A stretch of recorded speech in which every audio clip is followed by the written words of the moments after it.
Welcome. Hai, selamat datang di hari 96 dari 100 di mana saya menantang diri saya untuk berbicara di depan kamera selama 100 hari. Dan ini juga latihan untuk berbicara pelan karena tujuan saya adalah untuk mengubah cara bicara saya yang dulunya ngomong sangat cepat, belibet, dan gak jelas menjadi omongan baru yang pelan, santai, menarik, tidak membosankan, dan juga mudah untuk dipahami. Inti dari komunikasi atau inti dari bicara adalah mudah untuk dipahami. Dan itu adalah inti besar dari challenge ini atau inti dari tantangan berbicara selama 100 hari. Tujuannya untuk meningkatkan skill komunikasi saya agar menarik, tidak monoton, dan juga mudah dipahami. Karena saya ingin menjadi seorang konten kreator yang lebih baik lagi. Setiap hari saya mencoba untuk meningkatkan skill saya, untuk meningkatkan kualitas saya sebagai seorang konten kreator. Karena saya akan mencoba untuk membagikan value sebanyak mungkin di dalam konten saya. Dan menurut saya, untuk bisa membagikan value, saya harus mudah untuk dipahami. Kalau saya punya value atau informasi yang bagus dalam otak saya, tapi saya susah dalam membagikan atau dalam mengkomunikasikan ilmu ini, orang lain tidak akan paham dan saya akan kesusahan untuk membagikan value kepada orang lain. Latihan untuk hari ini metodenya masih sama, yaitu membaca buku, membuka mulut yang lebar, dan juga membaca dengan volume yang tinggi.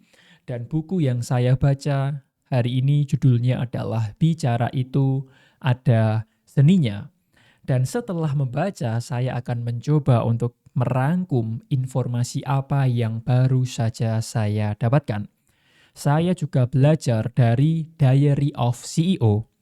Salah satu cara terbaik untuk belajar adalah dengan cara mengajar. Artinya, kalau saya mampu untuk mengajarkan materi itu dengan baik, saya sudah paham.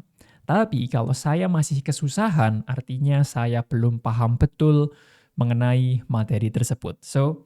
Mari kita mulai latihannya. Dan saya akan membuka halaman secara random. Dan mari kita belajar bersama-sama. Bicara itu ada seninya. Ditulis oleh Oh Soo Hyang, dosen dan pakar komunikasi terkenal di Korea Selatan. Let's open randomly.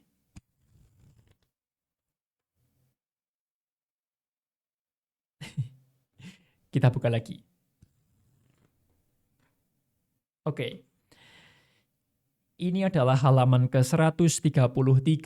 Tulisannya, babnya adalah obrolan yang menguntungkan. Tidak ada orang yang menolak untung. Dalam setiap produk atau jasa yang dijual, terdapat pohon ceri yang sedang berbunga. Jika ada konsumen yang sungguh-sungguh ingin membelinya, berarti ada sesuatu yang diinginkan sang konsumen di dalamnya. Itulah keuntungan yang sejatinya ingin diperoleh konsumen. Temukanlah apa sesuatu itu lewat pertanyaan dan mendengarkan. Lalu yakinkanlah bahwa ia bisa mendapatkannya jika membeli produk Anda. Itu adalah ucapan motivator dunia Brian Tracy. Menurutnya, cara efektif untuk menjual produk adalah dengan memberikan banyak keuntungan kepada pembeli. Pembeli menyukai barang gratisan dan produk yang memberikan keuntungan lebih dengan harga yang sama. Semakin tegak lurus perbandingan antara biaya yang dikeluarkan dan keuntungan yang diperoleh, pembeli akan semakin puas. Semakin tegak lurus perbandingan antara biaya yang dikeluarkan dan keuntungan yang diperoleh, pembeli akan semakin puas. Kalau value-nya banyak dan harganya rendah, pembeli akan puas. Begitu pula menurut super salesman abad ini atau Joe Girard. Selama 15 tahun ia berhasil menjual 13.000 mobil dan rekornya ini pun tercatat selama 12 tahun berturut-turut dalam Guinness Book of World Record.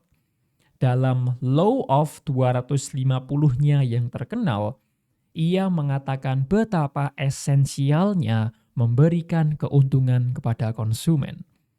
Ia menemukan bahwa seseorang rata-rata memiliki 250 orang kenalan dalam hidupnya yang akan menghadiri pemakaman atau pernikahan. Dengan demikian, seorang konsumen mampu untuk memperkenalkan hingga 250 orang lainnya.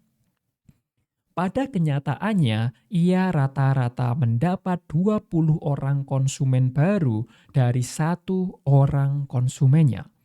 Sekarang masalahnya, bagaimana cara berbisnis dengan orang asing yang baru kita kenal? Satu orang yang baru ditemuinya tersebut menanyakan apa pekerjaannya. Ia tidak menjawab secara langsung tentang apa yang dikerjakannya. Ia akan mencari poin apa dari pekerjaannya yang memberikan keuntungan kepada orang tersebut.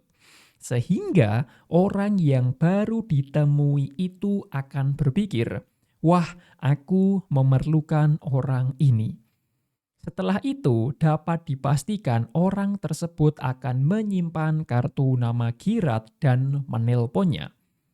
Seorang kenalan saya yang banyak menjual mobil produk luar negeri pun demikian.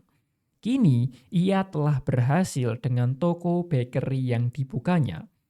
Rahasia sukses bisnisnya terletak pada memberikan keuntungan kepada konsumen.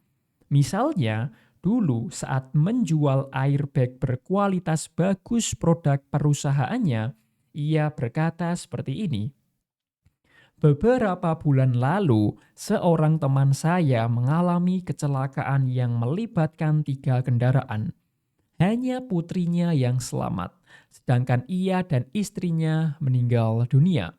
Konon, putrinya yang duduk di kursi belakang tersebut selamat karena airbag.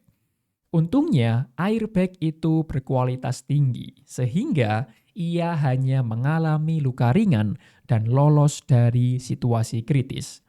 Jika Anda peduli dengan keluarga Anda, sebaiknya ganti mobil Anda yang memiliki fungsi airbag-nya yang bagus." Konsumen yang mendengarkan ini langsung terkesiap, terbayang wajah anak dan istrinya. Lalu ia mulai berpikir untuk membeli mobil luar negeri, meskipun harganya sedikit mahal, tapi yang penting selamat bagi keluarganya. Oke, barusan saya belajar ilmu komunikasi untuk menjual lebih banyak produk atau untuk sell something. Obrolan yang menguntungkan. Intinya, ketika kita ingin menjual produk, kita harus memberikan keuntungan yang lebih agar orang lain itu mau dan bersedia untuk membayar atau membeli produk Anda. Kalau value produk Anda segini dan harganya segini, maka orang lain mungkin tidak akan beli karena ini sebanding. Tapi ketika value-nya segini dan harganya segini, orang lain akan beli karena orang lain menganggap mereka bisa mendapatkan value yang banyak dengan harga yang sedikit. Orang suka barang gratisan dan orang suka barang dengan value yang tinggi tapi dengan harga yang rendah. Dan saya juga belajar hal ini karena saya juga seorang content creator yang mencoba untuk sell something atau menjual sesuatu. Intinya saya juga harus melakukan atau menerapkan strategi ini, memberikan value yang lebih kepada konsumen atau memberikan value yang banyak dengan harga yang sedikit. Anda hanya perlu bayar 1, tapi saya akan memberikan Anda 10. Itu pasti orang mau, karena mereka dapat 10, tapi hanya perlu membayar 1. Saya juga belajar istilah yang namanya willingness to pay atau WTP, willingness to pay, atau kemauan customer untuk membeli atau membayar produk kita. Kalau mereka sangat mau membeli, sangat bersedia untuk membayar, pasti mereka akan beli.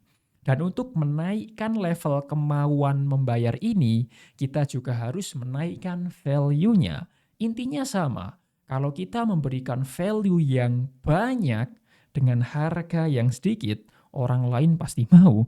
Karena sekali lagi, orang suka barang gratis dan mereka suka barang dengan value yang banyak dengan harga yang sedikit. So, itu adalah latihan hari ke-96 dari 100, di mana saya menantang diri saya untuk berbicara di depan kamera.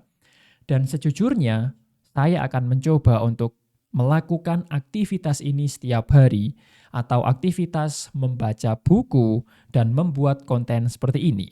Karena menurut saya, semua skill di dunia ini dibangun melalui repetisi. Semua skill bisa kita kuasai dengan pengulangan. Dan saya sangat memegang teguh istilah ini. Semua bisa karena terbiasa. So, kalaupun series ini sudah selesai atau ketika saya sudah mencapai hari ke-100, kemungkinan besar saya akan terus membuat konten seperti ini, yaitu membaca buku, merangkum, dan membagikan di konten saya. Tetapi judulnya masih saya pikirkan. Jadi mari kita lihat saja ke depannya bagaimana. And thank you for watching this video.